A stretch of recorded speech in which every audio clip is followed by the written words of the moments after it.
Hi everybody, Frank Finance here. Hope you're having a wonderful day. Today we're going to be talking about Alibaba, ticker symbol BABA.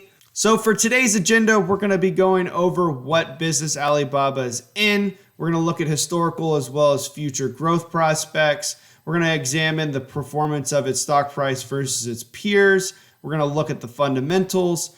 I'm going to look at negative pressures that have been weighing on the stock as of late.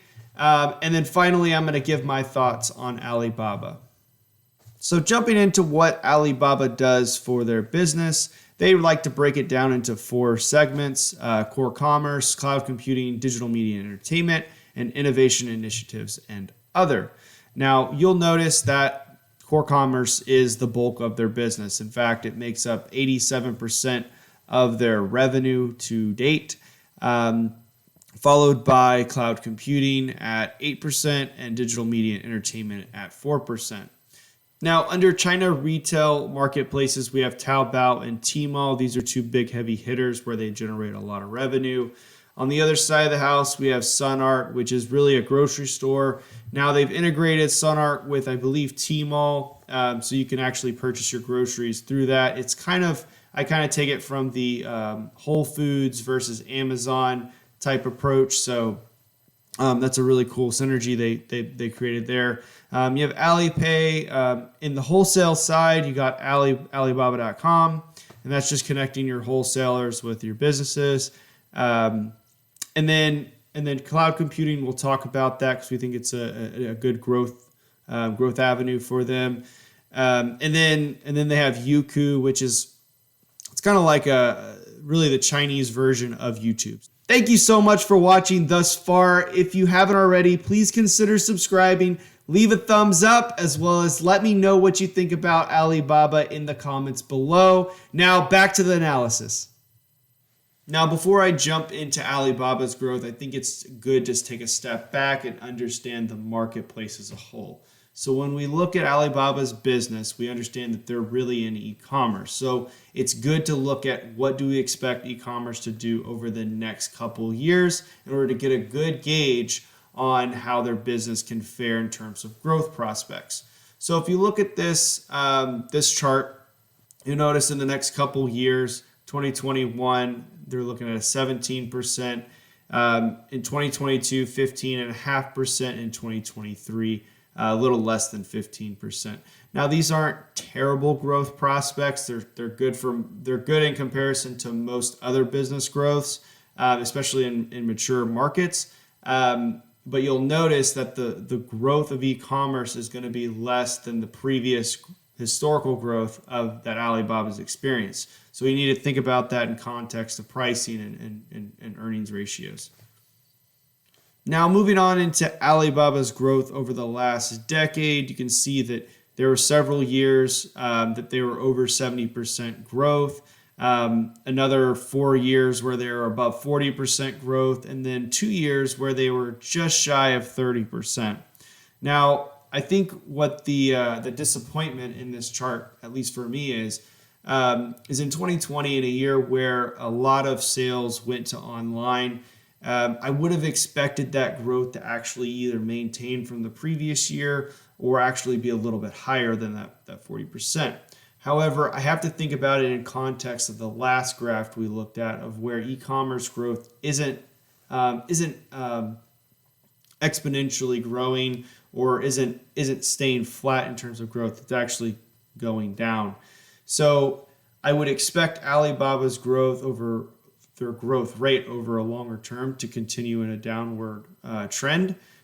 So it makes sense, but I really do think in 2020 we would have expected that actually grow just because of the short-term pressures of the pandemic. So that's one thing to think about. Now, if we look into future forecasted earnings, I think the first 2 years are probably going to be a little bit more accurate.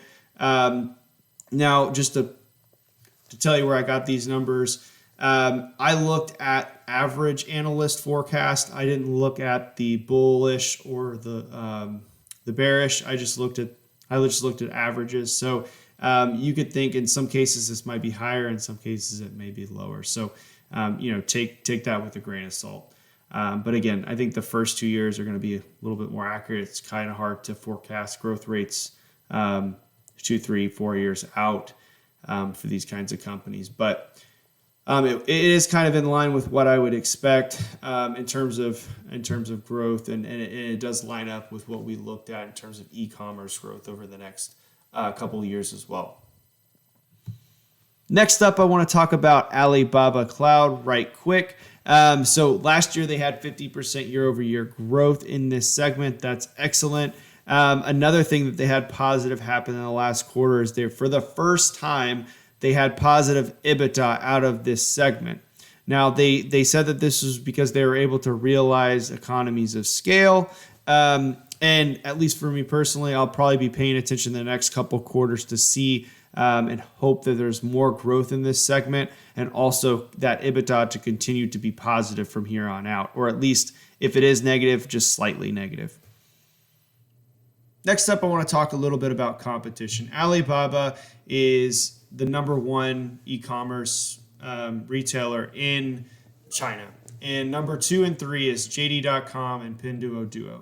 Pinduoduo, they have been growing very rapidly, and they're just a good person to note on here. I believe they actually recently exceeded the number of active users as Alibaba, but were far off on the revenue side. JD.com, they are right there in line revenue-wise, but net income is vastly different in favor of Alibaba.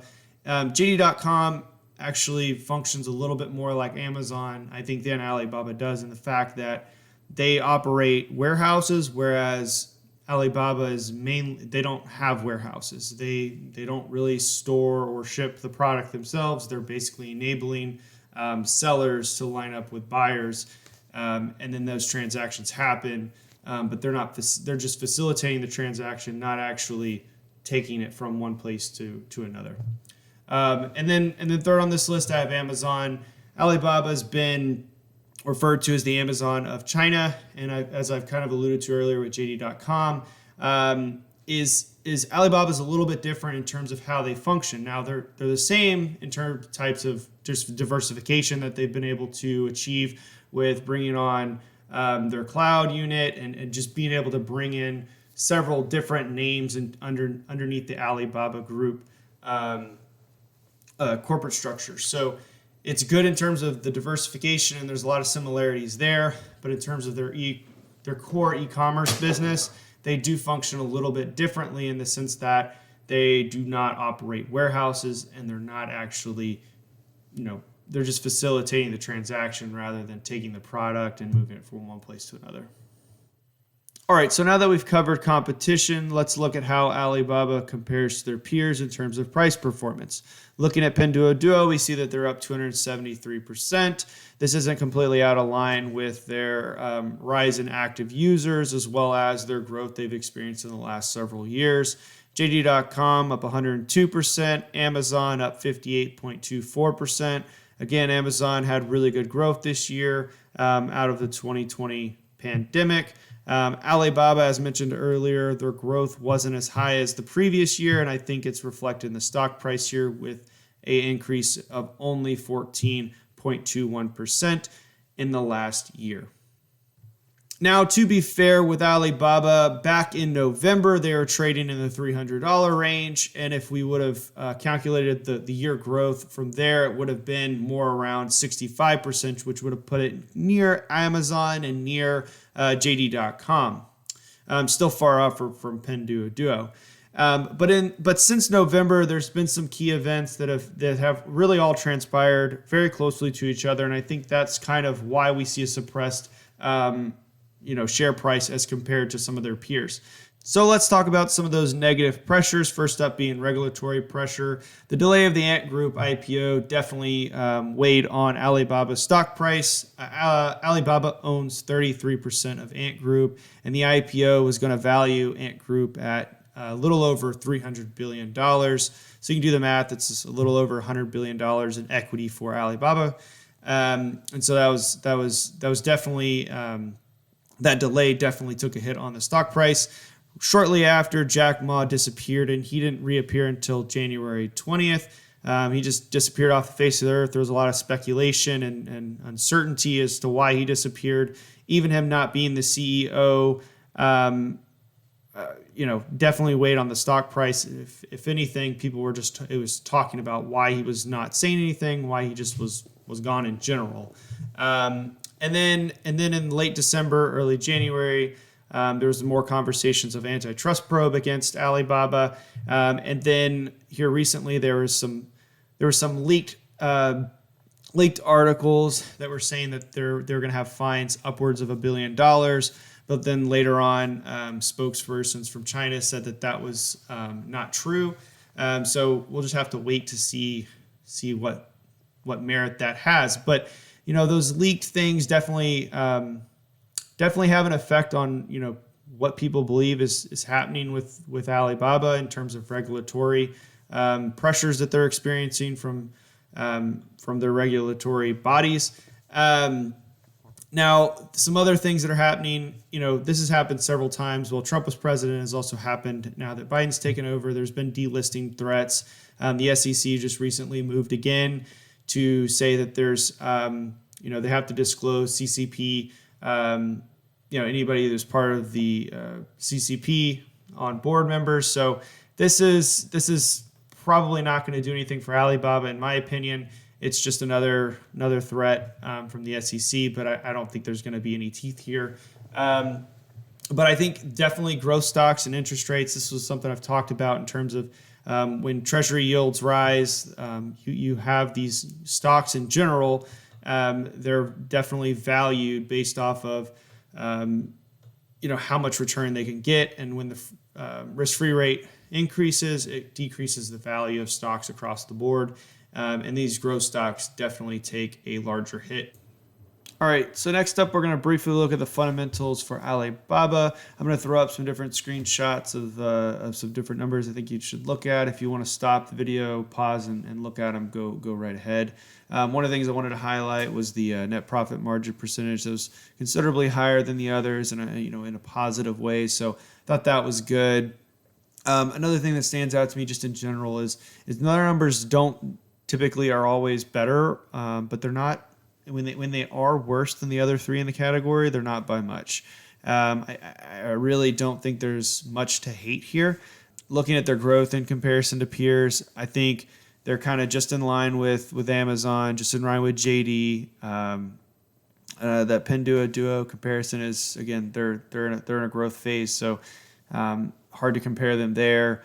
The 5-year growth percentage looks in comparison to what I projected on our chart earlier, so no complaints there. And then their earnings per share growth for the next year looks fairly healthy to me, and also in terms of the next 5 years looks healthy as well. So I don't think there's much to hate here. I think it looks good. So moving on to my final thoughts on Alibaba, I definitely think this is a good stock to invest in currently.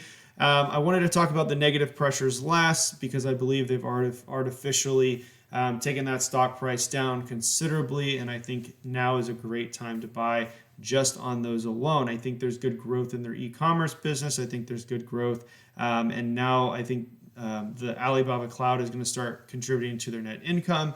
I think that is great. The price performance versus peers, I think that is just, again, another indication that they are undervalued in comparison to where they should be. Now, with that being said, I think their price target in the next 12 months is somewhere between 300 and 350. Now, on the low end of that, they were just at 300 4 months ago, and I don't think it'd be far-fetched for them to get there in quick order. So I think really if they have one good earnings call that shows that they're having good growth in their core business, Alibaba Cloud is performing, continues to generate positive EBITDA. I think that they will definitely be up in 300 pretty soon. There are some analysts that are estimating anywhere up in the 400s for the next 12 months. I'm not that bullish on it, but I definitely think it could be possible. Now, moving on to the downside risk, I indicated it's about $181 a share, which indicates a 20% downside. And I really just did this anecdotally, to be 100% honest. I don't think any things are going to get worse than where they were during the pandemic fears for Alibaba. And so with that being said, I just said,